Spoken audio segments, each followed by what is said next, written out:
It was one of those cozy Sunday afternoons where everything felt wrapped in slow light, the kind where the clock ticks softer, the air smells like tea, and the world outside doesn't matter. I was curled up on the sofa, legs tucked under a blanket, watching Michael flip through TV channels like it was an Olympic sport.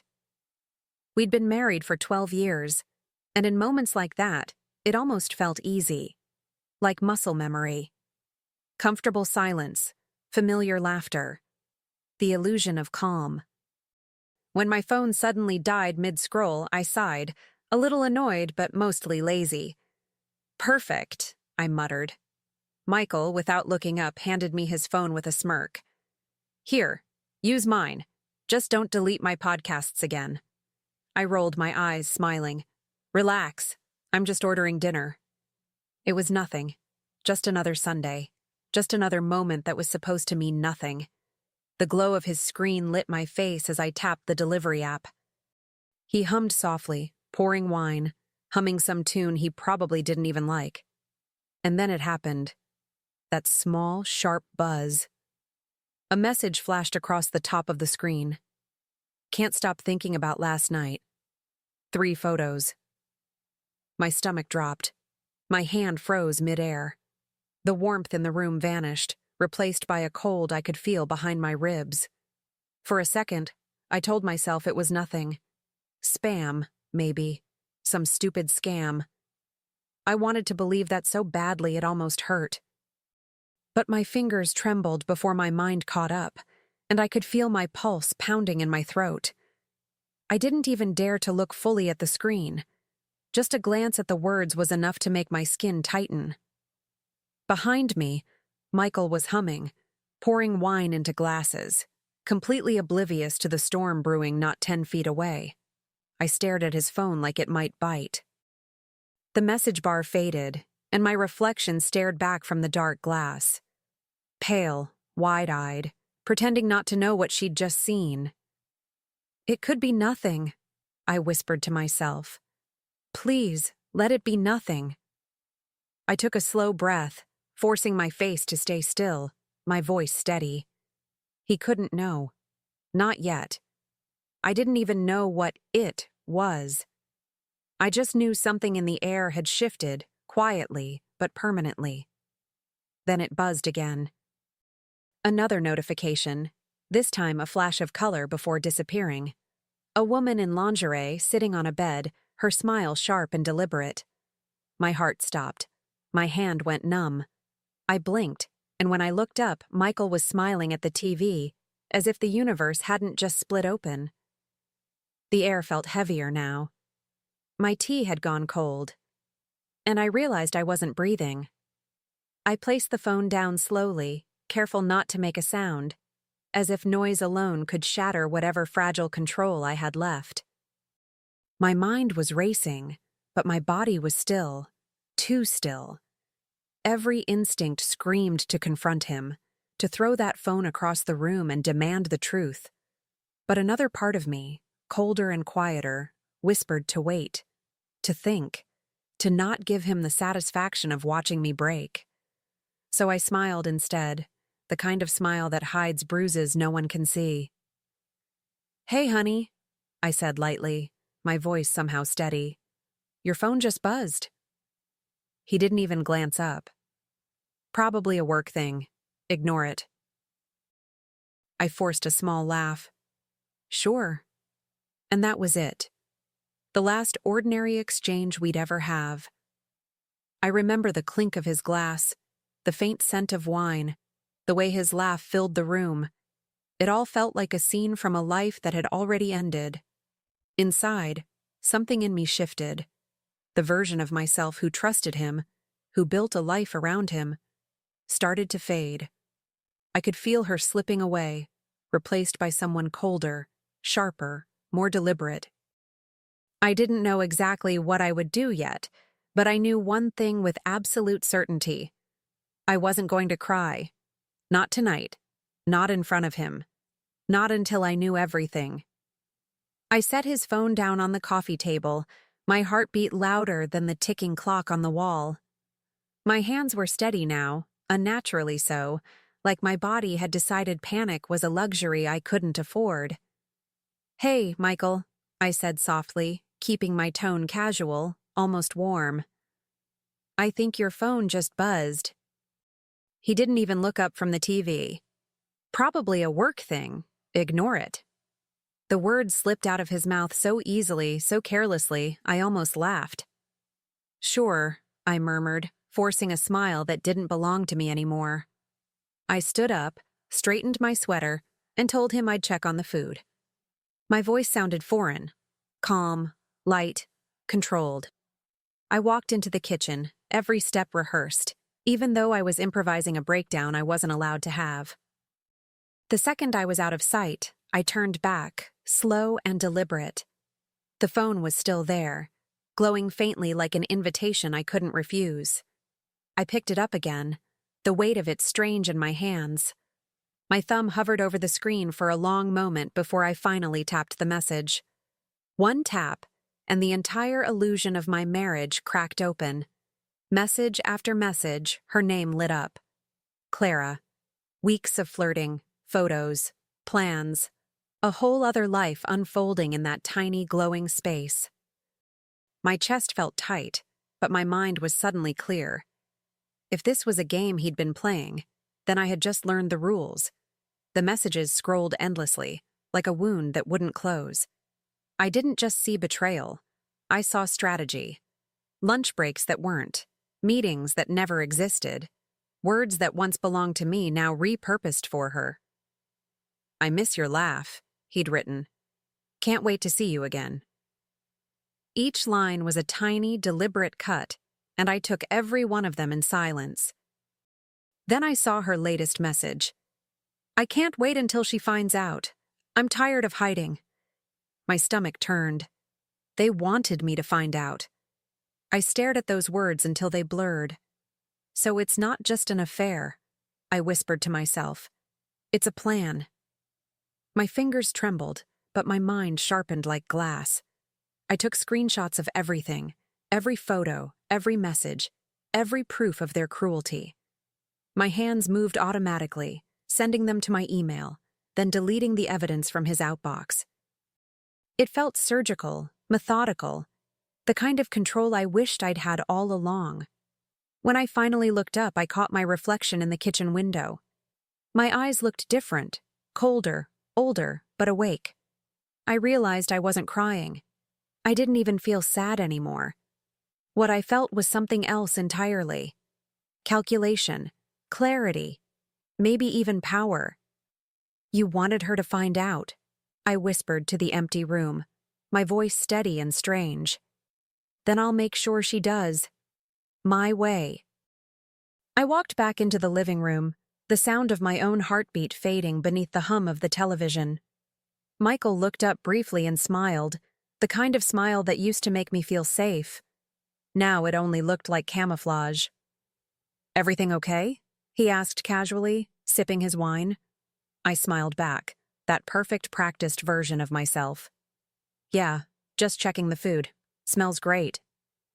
The lie slipped out effortlessly, and it terrified me how easy it had become.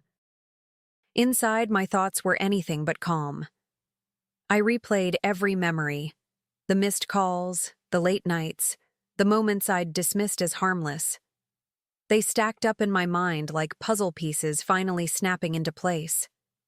For the first time, I saw my life from the outside, and it felt like watching a stranger's story unravel. I realized that the woman sitting across from him wasn't me anymore. She was someone new, someone he didn't even know existed yet. He leaned over, brushed my arm gently, and asked, "You okay, Izzy?" I nodded, my lips curving into something almost tender. "I'm fine," I said softly. "Really." But I wasn't fine. I was focused. The storm had already begun. Silent, invisible, and entirely mine to control. And the longer I sat there beside him, smiling at his lies, the clearer I saw the path ahead. The days that followed were a performance, and I played my part flawlessly. I laughed at his jokes, kissed him goodbye each morning, and even asked about his late meetings with that same patient smile. He thought I was still the same woman who believed his every word. He had no idea that I was studying him now, memorizing every move, every pattern, every excuse. It's strange how easy it is to pretend once the truth finally breaks you open.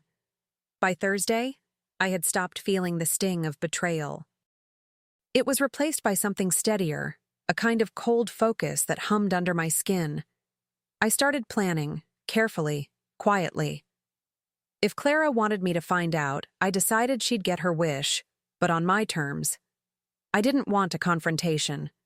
I wanted an ending, one they'd never forget. I opened my laptop that night and began crafting the perfect message. I created a fake profile, a simple one, a smiling real estate agent offering exclusive listings. It didn't take long to find Clara's social media. Her page was public, her vanity laid out like an open diary. She liked expensive wine, weekend getaways, and taking selfies in mirrors that didn't belong to her. I almost pitied her. Almost.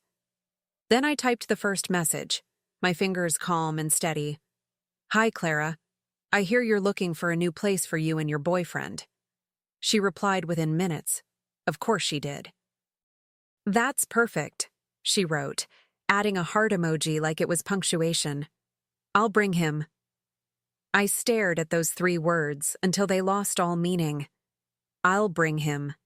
The audacity of it almost made me laugh. They were so sure of themselves, so careless, as if the world owed them secrecy. I typed back politely, professional and warm. "Great. Friday at 8 p.m. The penthouse suite. You'll love it." Then I hit send and leaned back, exhaling slowly. The trap was set. The next few days passed in an eerie calm. I cooked dinner, folded laundry, listened to him talk about his day like nothing had changed. Each word he spoke became background noise, a language I no longer needed to understand. He thought I was distracted, tired, maybe even grateful for our routine. And I let him think that. I let him believe every lie he told, because I needed him relaxed, unsuspecting. Friday couldn't come fast enough. That night, I stood in front of the bathroom mirror, brushing my hair, watching my own reflection with new eyes. I didn't look like a woman scorned. I looked composed, focused, unrecognizable, even to myself. Somewhere between heartbreak and resolve, I had found something stronger, a strange kind of peace. Not forgiveness, never that, but certainty. He wouldn't see it coming. Neither would she. Friday morning arrived with deceptive normalcy. The sun poured through the curtains soft and golden as Michael kissed me on the cheek before leaving for work. "Don't wait up tonight," he said. "It'll be a late one." I smiled, my lips brushing his jaw. "Of course," I replied sweetly. The words tasted strange. Too calm, too easy. When the door closed behind him, I stood in the silence for a long moment, letting it settle over me like armor. By noon, the penthouse was ready. I'd rented it under a false name, furnished it just enough to look lived in, champagne on ice, candles arranged carelessly, music cued but silent. I placed tiny cameras in the corners, their lights blinking faintly, invisible unless you knew where to look. The air smelled like fresh linen and quiet vengeance. Every detail mattered. Every move had to feel natural. This wasn't just revenge. It was theater. As the clock neared 8, my pulse quickened. Not from fear, but anticipation. I checked the cameras one last time, then slipped into the adjoining room, hidden behind the half-open door. I could hear the faint sound of the elevator, footsteps, laughter. Then her voice, light, excited, unbothered. "Wow, this place is amazing," she said. And his voice followed, familiar and sharp all at once. "I told you," he said, his tone dripping with charm. "You deserve something nice." My heart didn't race. It pulsed with purpose. From my spot in the shadows, I could see them through the reflection in the glass wall. Clara walked in first. her heels clicking against the marble, her perfume flooding the air like cheap sweetness trying too hard. Michael followed behind her, hands in his pockets, that familiar grin plastered on his face. It was strange seeing him like that, the man I used to love now performing for someone else, using lines that once belonged to me. I waited until they were comfortable. He poured her champagne. She giggled too loudly, leaning in close. I felt no jealousy, no heartbreak, just distance, a kind of detached clarity that made everything easier. I stepped out quietly, 2 glasses in my hands, my voice calm, steady. "Then I suppose," I said softly, "I deserve something too." They froze. Michael's glass slipped, hitting the floor, shattering into the silence between us. He spun around, his face draining of color. "Isabella, what the hell are you doing here?" Clara's hand flew to her mouth, her voice trembling. "Oh my God." I walked forward slowly, placing the glasses on the table. "You wanted her to find out, right?" I said, my tone almost kind. "I'm just making sure it's cinematic." Then I nodded toward the small, blinking light on the wall. The camera's red dot glowed like a heartbeat. "Congratulations," I whispered. "You're both on film." For a moment, no one breathed. The only sound was the faint fizz of champagne dying in their glasses. Clara looked at Michael as if waiting for him to fix it, to explain me away like a misunderstanding. But he couldn't. His mouth opened, closed, then opened again. No words came. Watching him stumble felt almost poetic. Years of manipulation, deceit, and confidence, all unraveling in the span of 10 seconds. I didn't shout. I didn't need to. Silence was louder than rage ever could be. Michael finally stepped toward me, palms up, like I was some fragile thing that might break. "Isabella, please, it's not what it looks like." I laughed, softly, genuinely amused. "Michael," I said, "it's exactly what it looks like. You don't get to rewrite this scene." Clara whispered something, her voice shaking. I turned to her, tilting my head slightly. "You should probably save your tears for your husband," I said. "He's getting the link too." Their faces changed in unison, shock, then fear. The kind that seeps in slowly, realization by realization. I wasn't there to negotiate or scream or cry. I was there to end it, cleanly, elegantly. Michael's voice cracked as he whispered, "You can't do this." I smiled faintly, my voice calm, deliberate. "Oh, I already did." Then I turned, walked to the door, and left them standing there, 2 ghosts in a room full of evidence. The hallway outside felt colder than the room I'd just left, but lighter somehow too, like I'd finally exhaled after holding my breath for years. I didn't rush. I wanted the moment to stretch, to settle. Behind me, I could still hear muffled voices, panic rising, excuses tumbling over each other. It was the sound of 2 people realizing they were no longer in control. And I smiled, not out of cruelty, but out of closure. Some endings don't need screaming. They just need truth. When I reached the elevator, I caught my reflection in the mirror-lined walls. My hands were steady, my face calm. I almost didn't recognize myself. The woman staring back looked untouchable, untamed, and free. I pressed the button for the lobby, and as the door slid shut, I thought about all the nights I'd cried in silence, wondering what I'd done wrong. The answer was simple now. I'd trusted the wrong man. But tonight, that version of me died right along with his lies.